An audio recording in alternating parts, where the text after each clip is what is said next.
The first sign that something had gone catastrophically wrong was not the screaming. On the Fortress Manufactorum world of Damaris Theta, screaming had become so constant that it had ceased to mean anything.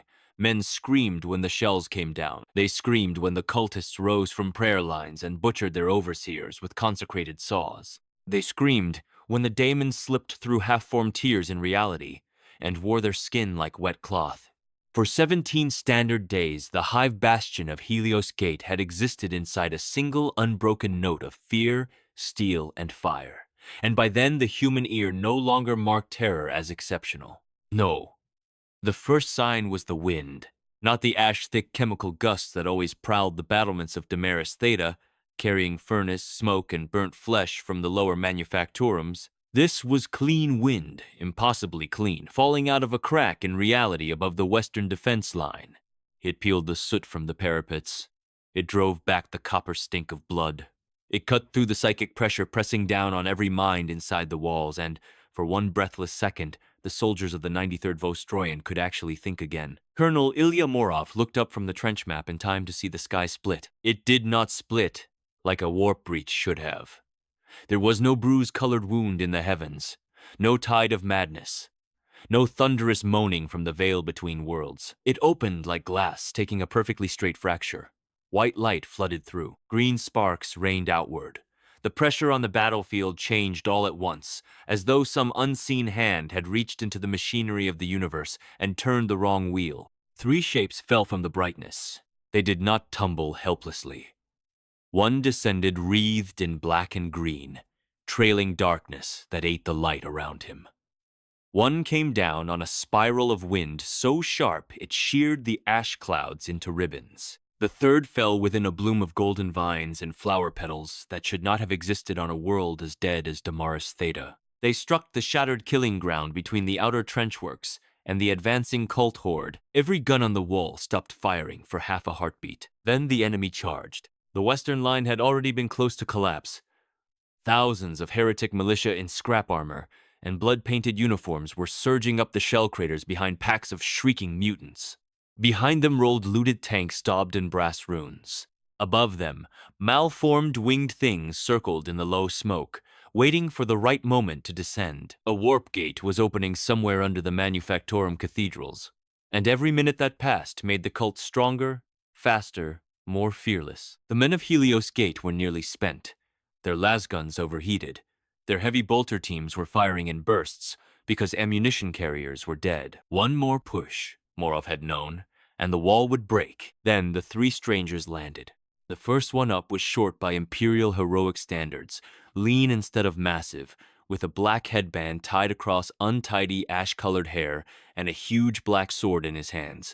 No power armor, no visible augmetics. A boy, Morov thought first, because his face was too young. Then the sword came up, and the thing that reached for it was no boy at all. Black anti-light rippled off the blade in ragged currents. The nearest charging cultists hit that darkness and were flung backward as if the world itself had rejected them. The second rose more calmly. Tall, composed, sharp-eyed, with a 4-leaf grimoire turning at his side and a cloak torn by transit through something that had not been made for human passage. Wind circled him in tight, singing bands. It gathered at his boots, then spread outward, lifting dust and empty shell casings into a floating ring. Something small and radiant, some kind of spirit, impossible and bright, hovered by his shoulder for an instant before vanishing into the gale. The third pushed herself up on one knee, amid shattered rockcrete and twisted brass shell fragments, and for a moment the battlefield seemed even more impossible than before, because she looked like spring had been given a face and then dropped into hell. Pink hair, calm amber eyes already taking in the battlefield. A floating plant magic grimoire opening before her in a scatter of glowing pages. A magic defense mantle unfurling around her shoulders in luminous green-gold layers, warding the ash and embers away before they could touch her. At her side, fixed neatly in place despite the impact, a visual communication device pulsed with clear, magical light, its display stuttering as it tried to interpret the storm of signals, life signs, and energies around her. She stared once at the wall of guns, once at the massing cultists, and one set the sky that bled unnatural color above the cathedral spires. Then all three moved.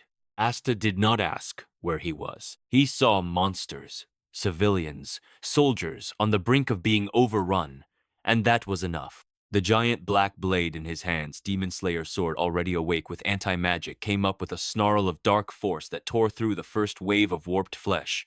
The nearest mutant, something all bone spurs and exposed muscle, leapt for him screaming praise to some unseen god.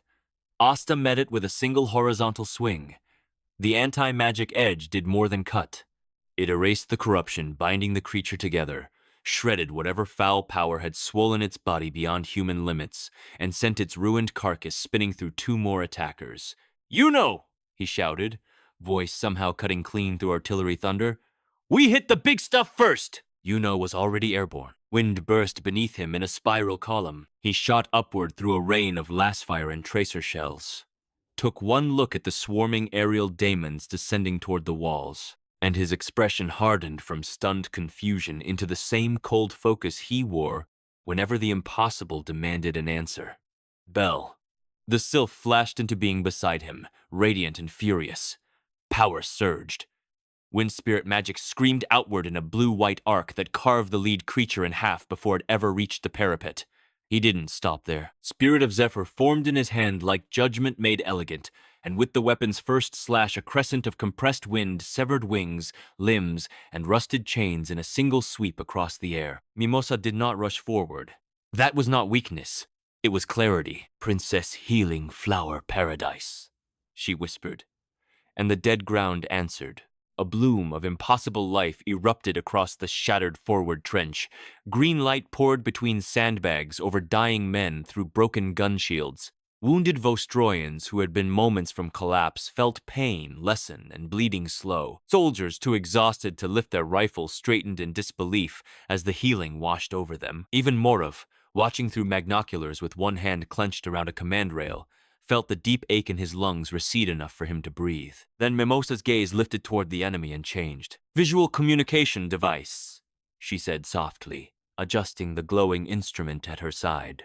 The small, arcane screen fluttered with light, translating range, motion, concentrations of hostile force, and the worst of the energy distortions ahead into something she could use. "There's a huge concentration under the Western Cathedral approach more than the front line. They're not just assaulting the wall, they're buying time." A nearby Vostroyan lieutenant, half his face slick with blood, stared at her without comprehension. She turned to him at once. "They're opening something under your city," she said. "If they finish, this battle won't matter." He blinked, caught between awe and panic. "Who in the throne's name are you?" Asta slammed another mutant into the ground hard enough to crater it and shouted back over his shoulder. "We can do introductions after we stop everybody from dying." The enemy front broke in confusion almost immediately, though not because they lacked numbers. There were still too many of them. But every law their commanders understood had just been violated. A lone white-haired swordsman was running straight into concentrated autogun fire and coming out the other side untouched where black energy swallowed the warplaced force behind the bullets. A silver-eyed flyer had taken control of the air so completely that their winged beasts were being butchered faster than they could dive. And a healer wreathed in flowers was keeping the Imperial line alive while using vines to drag wounded soldiers out of kill zones that should already have been mass graves. Morov saw the moment chaos turned into actual fear. A hulking ogren thing in chain brass armor barreled out from the center of the enemy surge, roaring praise to Khorne as it swung a chain axe the size of a grav bike. 3 of Morov's best men had died trying to slow it earlier. Asta met it head-on with a grin that looked almost offended. "You're loud," Asta said. The creature brought the axe down. Asta crossed Demon Slayer to take the hit, and the impact shattered the crater beneath his boots. For a split second, he disappeared under sparks, chain teeth, and spraying mud. Then black anti-magic flooded up the weapon. The demonic energy in the axe guttered out. Asta twisted, stepped inside the brute's reach, and drove his shoulder into its chest with enough force to lift the whole mass off the ground.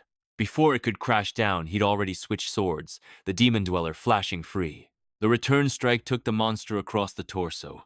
It came apart in a spray of armor, blood, and dead red light. On the wall, 30 Vostroyans who had forgotten to fire remembered all at once.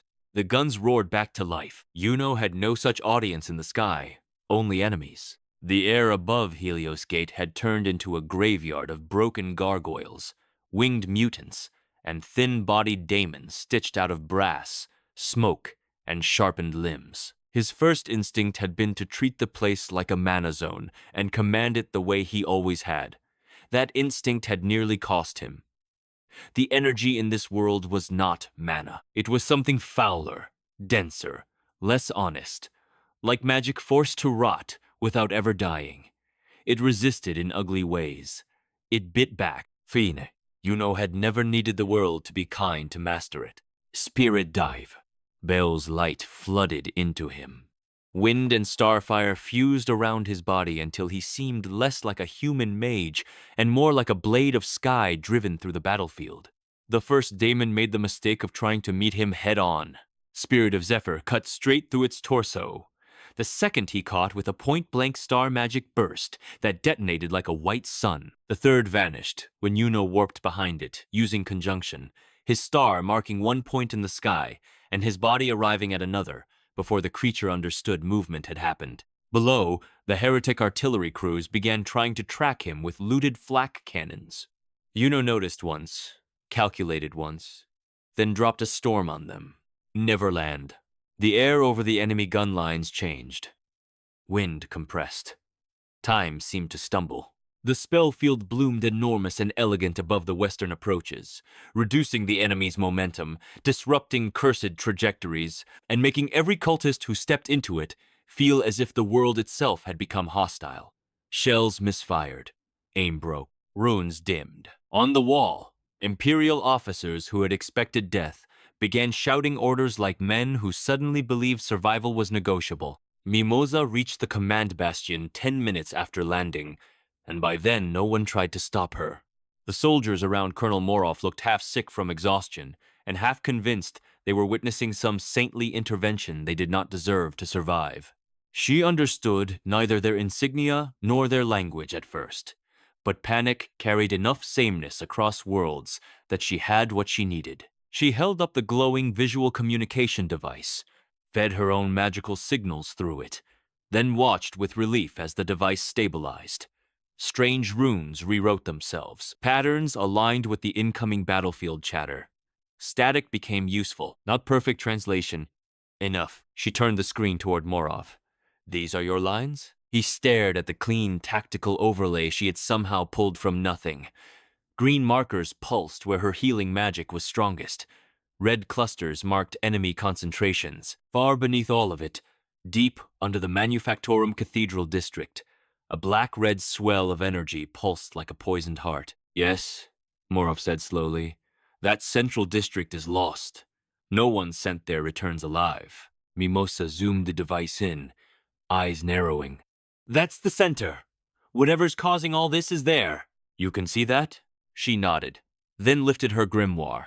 Vines of pale gold unfurled across the command table in a perfect copy of the underground approach routes, shaped from sensed currents, ruptured stone, and living traces buried deep under corrosion and death. There are tunnels here, here, and here. One is crawling with hostiles. One is collapsed.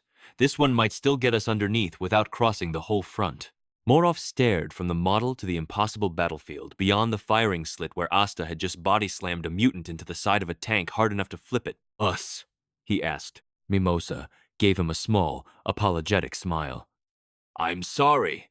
When I say us, I usually mean we've already decided. As if summoned by the sentence, Asta landed on the bastion roof above them with a crash of stone, grinning and bleeding from a cut over one eyebrow that was already trying to close. Yuno touched down a second later, without sound, spirit dive fading just enough for him to breathe normally. He looked over the trench lines once, saw that they were holding, then fixed his gaze on the map. Below, he said. Mimosa nodded. Asta rolled his shoulders. Good. Because if we stay up here much longer, the really ugly thing under the city is going to finish whatever it's doing and make all this even worse. Morov had commanded men on 6 worlds. He had watched commissars execute cowards, watched sisters of battle sing while they burned, watched Astartes tear enemy armor apart with their hands. Nothing in his life had prepared him for being calmly included in the plans of three strangers who looked barely older than cadets and carried themselves like the battlefield was an inconvenience. There should have been objections, questions, inquisitorial clearances. He knew that. But there were no reserves left, and the thing in the air above the cathedral spires was growing. "How many do you need?" he asked. Yuno answered first. "None," Asta answered second. "Enough to keep the wall from falling while we handle the rest," Mimosa answered last. "A guide, if you have someone who knows the tunnels. And anyone too wounded to fight, but not too wounded to warn us if something is wrong." Morov almost laughed at the absurdity of it. Instead, he called for Lieutenant Sorenvale, a trench-born officer from the lower hive who knew every freight artery beneath Helios Gate and had already been shot twice that week without dying. When Vale arrived and saw the three impossible newcomers standing around his colonel's table, he did the only sensible thing left in that war. He saluted. The descent into the underhive felt like climbing down the throat of a dead machine. The upper access shafts were still lit by emergency lumen strips and soot-choked incense burners. Lower down, the imperial architecture took on its true age. Cathedrals had been built over factories, factories over crypts, crypts over older bones of stone and steel. The place had no single designer. It had accreted through 10,000 years of need, fear, and devotion. Rusted saints stared down from alcoves whose foundations disappeared into industrial sewer lines. Great aquilae hung over pressure doors that had not opened in centuries until the cult forced them. Vale led quickly, lantern in one hand, shotgun in the other. "If the bastards are summoning what I think they are," he muttered, "then they'll be feeding it from the old refinery sanctum, deepest chamber under the western cathedral. Big enough for processions, thick enough to hold pressure, isolated enough that the screams don't carry up." Asta glanced at him. "That happen often around here?" Vale did not smile. "No." "Good.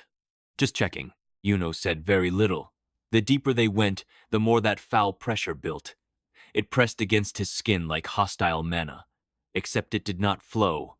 It clawed. The whole underhive felt infected, as though energy here had been taught to hate. Belle stayed close to his shoulder, without banter for once.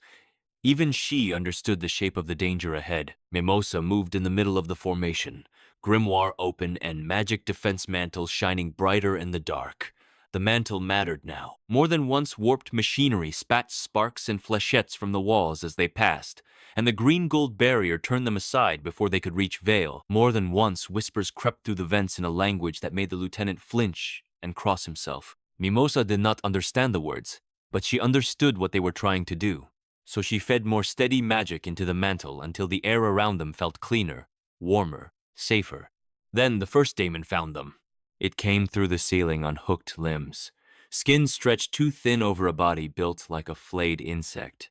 Vale got off one shotgun blast before the creature hit him, driving him sideways into a wall. Asta moved faster than thought. Demon Slasher flashed black in the narrow tunnel.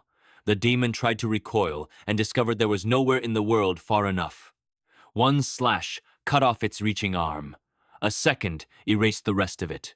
It hit the ground in chunks, already dissolving into smoke. Vale stared at the empty space where its head had been. "Emperor preserve me." Asta hauled him up by the collar. "You're not dead, so save the preserving for later." They kept moving. The cult resistance thickened close to the sanctum. These were not rabble anymore. These were chosen killers in scavenged carapace armor, faces hidden behind brass visors, armed with shock mauls, auto pistols, and chain blades dripping with sacred oils and old blood. They attacked in corridors only 2 men wide. They came from behind statues.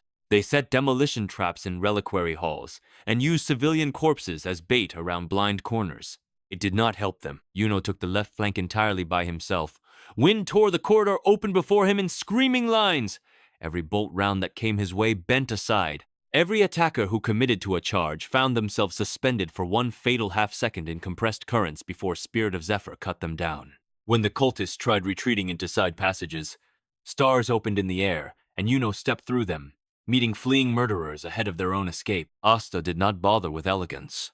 He hit enemy strongpoints like thrown artillery.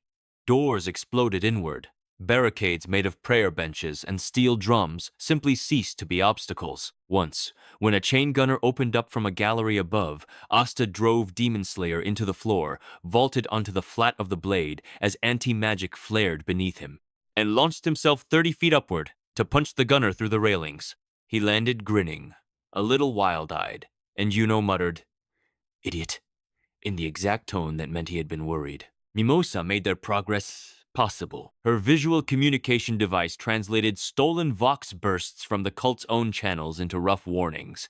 Her plant scouts slipped through grates and hairline cracks to map ambushes before they sprang. When Vale took a blade under the ribs from a hidden attacker and dropped to one knee gasping, Mimosa's healing vines had him stabilized before Asta finished putting the attacker through a wall. When the corridor ahead collapsed under a shaped charge, she used plant creation magic to grow a living bridge of reinforced roots through heat, smoke, and falling debris, while her magic defense mantle stretched outward just enough to protect all 4 of them from the shower of razor-sharp metal. At one point they passed a holding chamber full of prisoners chained for sacrifice. Asta stopped immediately. Yuno didn't even look at him. "I know." Mimosa was already moving. She crossed the threshold into the chamber, saw 30 terrified Imperial workers packed against the wall, and for a moment something in her expression hardened so completely that Vale felt ashamed for having mistaken her gentleness for fragility. The plant magic grimoire turned pages on its own. Glowing roots snapped shackles, healing flowers bloomed under bare feet and around infected wounds. The workers stared at her as though a stained glass saint had stepped off its window. "We're getting you out," she said, even though half of them didn't understand the words. Her voice alone carried enough. They wanted to bring them all back to the surface. They didn't have time. Mimosa solved that too. She used her visual communication device to lock onto Colonel Morov's command frequencies, fed the location through layered magic until the signal finally punched through the interference, and within minutes, the first Vostroyan rescue team was moving toward the chamber under her guidance. As they left, one of the rescued children looked up at her and whispered something in low Gothic Vale didn't catch. Mimosa smiled softly. "I'm sorry," she said. "I don't understand." Vale, suddenly hoarse, translated for her. He said he thought flowers were extinct down here. Something huge shifted beneath the next set of vault doors. The sanctum was close. The sound came first, thousands of voices chanting in a rhythm too orderly to be frenzy and too hungry to be prayer. Then the heat. Not from flame, but from pressure, from reality being stretched thin, like metal about to fail. The corridor opened into a viewing arch above the old refinery floor, and all 4 of them stopped. The chamber below was vast enough to house a cathedral. Great industrial cisterns ringed the perimeter, once used for promethium storage, now brimming with blood. Bridges of iron and stained stone crossed above a central platform inscribed with a ritual circle the size of a city square. Hundreds of cultists knelt around it in ranked tiers, feeding chant and blood into the glowing lines. At the center stood a sorcerer in layered crimson plate, face hidden by a horned helm, staff raised toward a wound in the air above him. The tier pulsed black-red, widening with each breath, and behind it something enormous pressed against the membrane of the world. Something horned, winged, laughing. Yuno's eyes narrowed. "That's the source." Vale whispered a prayer to his emperor. Asta squinted at the thing in the rift. "Yeah, definitely ugly." The sorcerer must have sensed them, because the chant below shifted. Hundreds of heads turned upward at once. The horned helm lifted. Then everything happened together. Alarm bells wailed. Autogun fire raked the archway. Mimosa threw her magic defense mantle wide like a living shield, green gold petals and roots flaring into a barrier that caught the first volley in a fountain of spark. Asta burst through the ward the instant it held, dropping from the balcony into the center ranks of the cult like a meteor with a sword. He hit the stone so hard the nearest ritual lines cracked.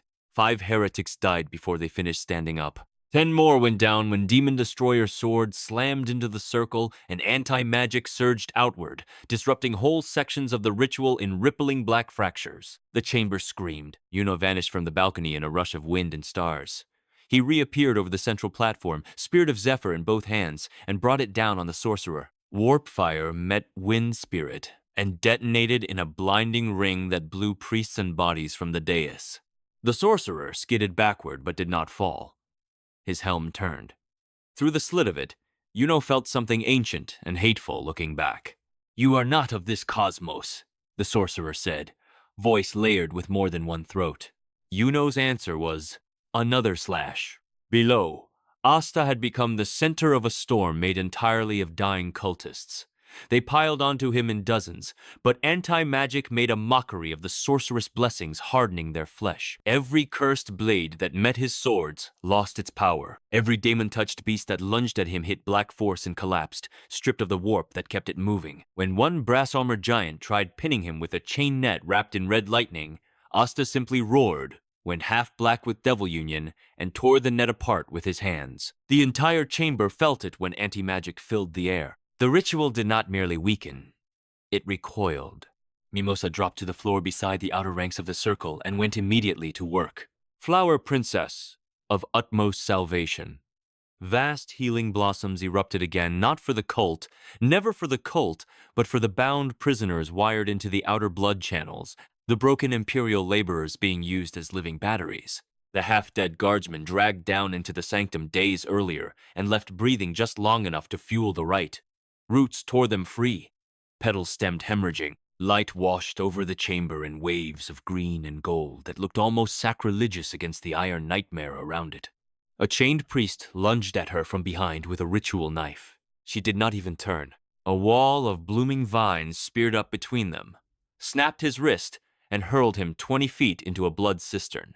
Mimosa exhaled once, steadying herself. "I've had enough," she said quietly. Then her grimoire turned again, and the plants answered as though the world had been waiting desperately for something kind to command it. Roots split stone. Thorned branches lashed gunmen from catwalks. Great flowering cords wrapped around daemon-etched artillery rigs and crushed them into metal knots. Her visual communication device pulsed with surviving life signs across the chamber, letting her move from cluster to cluster, healing where she could and shielding where she couldn't.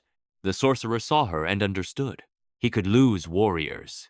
He could lose chant. He could rebuild the circle if enough blood remained. But if the healer severed his living batteries, and if the anti-magic swordsman kept breaking the ritual structure, the gate would fail. So he changed priorities. A spear of warp fire flashed from his staff, not at Asta, not at Yuno, but straight across the chamber toward Mimosa's back. Vale saw it from the balcony and screamed a warning no one could hear in time. Mimosa half-turned too late. Then Yuno was there. Conjunction snapped him across the chamber in a burst of starlight. The spear hit a wall of wind an instant later and exploded in a cyclone of red-black embers that shredded 3 catwalks and sent molten fragments raining down. Yuno landed between Mimosa and the dais, cloak smoking, one arm bloodied where a fragment had cut through. "You okay?"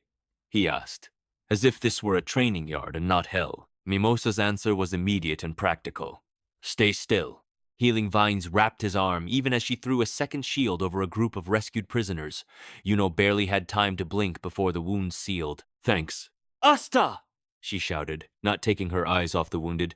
"The gate!" "I know." He did. The thing in the rift had pushed farther through during the distraction. A horn, a claw, half a laughing face large enough to swallow a tank. The chamber's very architecture had started to warp under its presence. Stone wept blood. Metal rails curled inward. Every cultist still capable of speech began chanting harder, some tearing out their own throats to do it louder. Asta looked up at the half-born daemon and grinned in a way that was almost savage. "Finally," he said. Devil Union surged. Black anti-magic flooded over him in full. Winged, crowned, terrible and beautiful in the way only power earned through relentless defiance could be. The chamber went mad trying to reconcile it. Warp flames dimmed. Runes cracked. Even the daemon pushing through the breach paused, sensing something it had never expected to find in this universe. Asta launched himself straight at the rift. The sorcerer screamed a command in a dead language, and every remaining cultist threw themselves in Asta's path. Yuno cut the left flank apart with a storm of wind blades. Mimosa's vines snared the right, tearing men off their feet and pinning them to broken stone. Asta went through the center like the concept of resistance had personally offended him. The anti-magic around him carved open the ritual's core. Every line he crossed died. Every blessing failed. Every ward shattered into black dust. The sorcerer descended to meet him on the central platform, staff blazing, armor opening like a steel flower around hidden runes and mouths that screamed invocations into reality. "You are nothing," the sorcerer thundered. "This galaxy belongs to gods older than your species, your stars. Your—" Asta hit him before the sentence ended. Demon Slasher came down in a black arc that sliced through the outer layers of warp shielding as if they had never been there.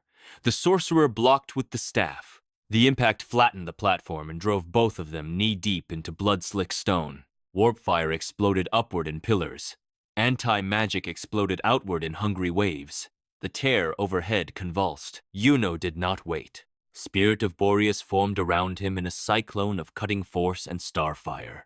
He shot upward past the duel on the dais and straight at the rift itself, carving away the tendrils of demonic matter, trying to anchor it to the chamber. Each cut shredded another chunk of manifested limb. Each burst of wind drove the thing on the other side back a fraction. It roared with a sound that ruptured windows 3 levels above them. Mimosa, on the floor below, saw what the boys did not. The ritual wasn't just in the circle anymore. It was in the cisterns, in the blood, in the victims still wired into the outer structure. If the whole chamber detonated under the strain, thousands more above them would die, and the rift might still tear wider in the chaos. So she did what support mages always do when no one remembers to make their work easier. She saved everyone anyway. "Magic flower guidepost," she whispered. Glowing plant sigils bloomed across the sanctum, marking safe routes for the prisoners and surviving Imperial captives. Then her magic defense mantle spread further than before, layering itself in shields across those routes, bending falling debris and scorching ritual backlash away from the fleeing civilians. She fed healing into everyone she could reach while using her visual communication device to direct Vale, who had finally found the courage to come down from the balcony with a squad of rescued Vostroyans at his back. "Take them left," she called. "Not that arch, it's going to collapse. Move!" Vale did not hesitate. Somehow, impossibly, this foreign girl with flowers in her hair and blood on her boots had become the most reliable battlefield commander he had ever seen. At the center, the sorcerer realized he was losing. He abandoned pretense and gave himself fully to the thing in the rift. Armor split. Flesh blackened. Additional limbs unfolded from within crimson plate. His staff fused to one arm into a spear of concentrated warp hatred. The dais ruptured beneath him as he swelled into something no longer remotely human. "Yuno!" Asta shouted. "I see it." The transformed sorcerer drove Yuno out of the air with a blast of coruscating force that sent him smashing through an iron column. Bells shrieked. Stars flickered. Before the creature could finish him, Asta was on it from behind, demon destroyer buried to the hilt in its spine. Anti-magic surged straight into the mutated body. The monster screamed. Warp flesh began sloughing off in strips. It whipped around, caught Asta by the throat, and slammed him through the altar hard enough to crack the whole platform. The rift widened another terrible inch. For one awful second, everything balanced there. Asta pinned under a daemons sorcerer's grip. Yuno digging himself out of iron and stone. Mimosa on her knees at the edge of the platform, healing so many people at once that blood trickled from her nose. And above them, the immense face in the breach finally finding enough room to smile. Then Mimosa looked up. Her plant magic grimoire flared so brightly that even the cultists still fighting on the far edge of the chamber turned toward it. She saw Asta straining to move, saw Yuno gathering himself through pain, saw the way the rift fed on chaos, fear, collapse everything this world had in inexhaustible supply. And she refused to let that be enough. "Plant creation magic," she said, voice trembling only once before it steadied. Valhalla Garden. The entire sanctum erupted, not with violence, with life. Roots as thick as pipeline mains burst through the blood-slick floor. Flowering trunks rose in spirals around the central platform. Great luminous petals unfolded against the rift itself. Not to heal it, because some wounds deserve closing. Not healing, but to brace the chamber, to stabilize the architecture, to create a living framework against collapse, and give Yuno and Asta one more chance. The impossible garden drank corrupted blood, redirected energy, and turned the dead refinery into something that no longer entirely obeyed the logic of chaos. Yuno looked up through the blooming canopy and understood instantly. Stars lit around him. Wind gathered. "Asta!" he shouted. Asta's answer was a snarl and a burst of black force that blew the sorcerer's grip apart. Yuno moved first, conjunction chaining from star to star until he was above the rift itself. Spirit of Zephyr lengthened in his hand, now less sword than line of judgment. "Open it," he said. Asta launched straight upward. Yuno's wind slammed into his back and accelerated him beyond anything human. Bell screamed with him. Mimosa's roots pulled the daemon sorcerer down by every limb it had left. The world narrowed to a single black line aimed at the gate. Black Divider. The anti-magic edge extended monstrously from Demon Slayer's sword. Asta hit the rift like a meteor. The tear did not close cleanly. It died screaming. Anti-magic ripped through the ritual's last anchor points, through the manifested daemon face, through the blood-fed geometry holding the wound open. Yuno's wind and star magic drove the force deeper, widening the anti-magic cut from a strike into a full severance. Mimosa's living garden held the chamber together long enough for reality to remember its own shape. The rift split in reverse. There was a sound like the sky being inhaled, then silence. Not perfect silence. The battlefield above still raged. The wounded still cried out. Somewhere a brass tank shell cooked off and turned a catwalk into molten rain. But the cosmic pressure was gone. The wrongness, the psychic weight, the laughter behind the wound in the world, gone. The daemon sorcerer collapsed into ash and armor scraps. Asta fell. Yuno caught him halfway down with a cushion of wind that still somehow managed to look annoyed. "You're heavy." Asta grinned up at him, exhausted and triumphant. "You're welcome." By the time the first Imperial reinforcements reached the Sanctum stormtroopers under a black-robed inquisitorial attaché, backed by two towering Adepta Sororitas in scorched white plate, they found something none of them had expected. The ritual chamber was no longer a temple of chaos. It looked like a shrine reclaimed by some forgotten saint. The blood was still there. The dead were still there. No miracle in any universe erased the cost of evil so neatly. But through the broken refinery floor and shattered altar rose impossible flowering roots, glowing with clean green light. Hundreds of civilians and soldiers were alive because they had been guided through those roots to safety. The survivors spoke in broken, overlapping fear of a white-haired swordsman blacker than the void, a silver prince of the air, and a healer who had brought spring into hell. The inquisitorial attaché took one look at the three strangers standing amid the ruin and leveled a bolt pistol. "Unregistered psychers," he began. Asta pointed his sword at him before the second word finished. "Try me." The tension lasted exactly 2 seconds. Then Colonel Morov arrived, limping, soot-blackened, and with enough authority left in his voice to cut through everyone in the room. "Lower your weapons," he snapped. The attaché turned in disbelief. "Colonel, these entities saved this city," Morov said. "Saved your life, unless you planned on dueling the thing that was coming through that gate yourself." One of the Sisters of Battle removed her helm, staring across the chamber at Mimosa's garden with something between suspicion and wonder. The other looked at Asta's swords and Yuno's grimoire and whispered a prayer to the God Emperor under her breath, uncertain whether she was witnessing heresy, sanctioned miracle, or something that existed entirely outside her theology. Mimosa, swaying slightly from overexertion, said the most practical thing possible. "Do you have more wounded?" Morov actually laughed then, a ragged, exhausted sound he had not heard from himself in weeks. "Yes," he said. "Throne. Yes." So for the next 3 hours, that is what happened. Asta and Yuno, still filthy and half-spent, returned to the surface and helped break the last of the cult counterattacks on the western line. Asta split a corrupted tank in half when it tried to breach the gate. Yuno scattered the retreating aerial daemons so completely that none dared circle back.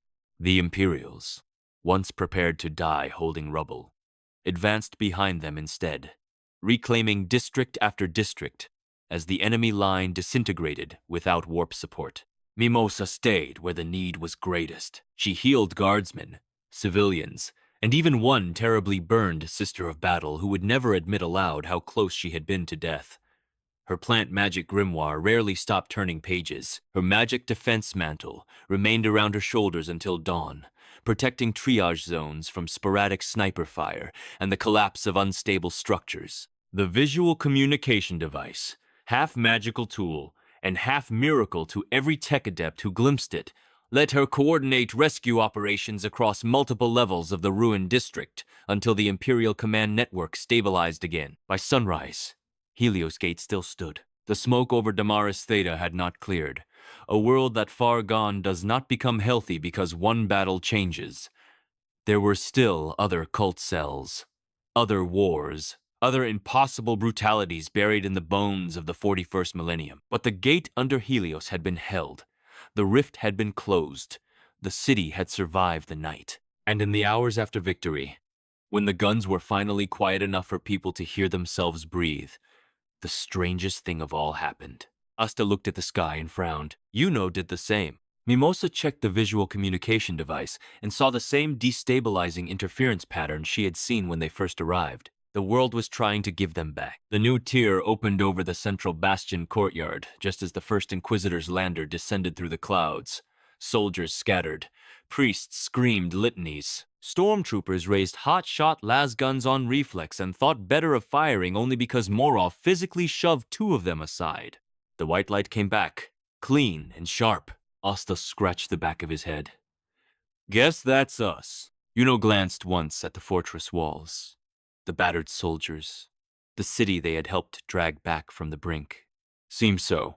Mimosa turned to Morov, Vale, and the ring of exhausted Imperials who had spent the night deciding whether these three were saints, witches, or some third category too useful to define. Please, keep helping the wounded in the lower sanctum, she said. There are still people trapped under the eastern route bridge, and the wall near the west battery will need reinforcing. It's cracked all the way through. Morov, who had commanded artillery regiments against orcs and Tyranids, and once held an ice trench against a demonic incursion for 11 straight hours, found his throat unexpectedly tight. You speak as if we might manage without you. Mimosa smiled with heartbreaking gentleness. You managed before we arrived. You just had to survive long enough to remember it. Asta planted Demon Slayer's sword on one shoulder and grinned at the battered line of soldiers watching him. Hey! Don't let weird blood cults take your city again, okay? One Vostroyan actually laughed. Yuno said nothing at first. Then, to Morov alone, he gave the smallest of nods. Warrior to warrior. No theology, no speeches, just recognition. The tier widened. Wind swept the courtyard. For one impossible instant, flowers bloomed again through the cracks in the stone, petals bright against soot and shell fragments. Then Asta, Yuno, and Mimosa stepped into the light and were gone. The tier closed. The Inquisitor's lander settled into the silence seconds later. In the days that followed, the Imperium did what it always did. It catalogued, it interrogated, it purified. It argued in sealed rooms over whether the three strangers had been psychers, xenos, warp anomalies, saintly manifestations, or some classification not yet invented by terrified bureaucrats. The official record eventually settled on language so dry it bordered on obscenity. Unknown transdimensional combatants of unverified origin, temporarily aligned with Imperial interests during the Helios Gate incursion. The soldiers called them something else. The Black Swordsman, the Wind Prince, the Flower Saint. Colonel Morov allowed all three names to spread because he had earned that much disobedience. Lieutenant Vale swore to his dying day that the healer's roots had moved before he gave the order, as if they had already known where the living were buried. The burned Sister of Battle said nothing publicly, but every year afterward she left a fresh flower at the edge of the western battlements, despite the fact that nothing should have grown there. And somewhere, in a sealed inquisitorial archive, a report remained permanently unresolved because no one who had seen the battle could agree on the worst or best part. Was it the anti-magic swordsman who shattered demonic power by refusing to let it exist? Was it the silver mage who mastered a universe's hostile energies in a single night and turned the sky back into a weapon for the defenders? Or was it the healer who walked into the heart of industrialized damnation carrying her plant magic grimoire, her magic defense mantle, and her glowing visual communication device, and answered a god-haunted refinery with flowers? Maybe it was all of them together. Because that was the true impossibility Damaris Theta had witnessed. Not simply power, not even victory, but the arrival of three people from a brighter world who walked into the cruel machinery of the 41st millennium, looked at its blood, steel, and despair, and answered not with submission, not with corruption, not with awe, but with exactly what they had always been: defiance, rivalry sharpened into trust, compassion weaponized into salvation, and the absolute refusal to let darkness have the final word, just because darkness happened to be older, louder, or worshipped by more corpses. If Asta, Yuno, and Mimosa Vermillion had truly remained in Warhammer 40,000, perhaps the galaxy would have broken itself trying to understand them. The Imperium would have distrusted them, then used them, then feared them. Chaos would have marked them. Daemons would have learned to hate the shape of their names. Entire crusades might have shifted around the simple fact that somewhere beyond the stars there existed a swordsman who could cut sorcery itself, a mage who could make hostile heavens obey, and a healer who could force life to bloom in the middle of hell. But for one night, one world got them, and for one night, that was enough. Because Helios Gate did not fall, the rift did not open, the civilians in the lower sanctum lived to see morning, the wall held. And when the people of Damaris Theta looked up at their soot-choked sky afterward, they knew something that men and women of the Imperium are rarely permitted to know: that sometimes salvation does not look like an angel in gold armor or a fleet descending from Holy Terra. Sometimes it falls out of the sky carrying a black sword, a storm, and a bouquet of impossible flowers. And when it does, even the grim darkness of the far future has to give way,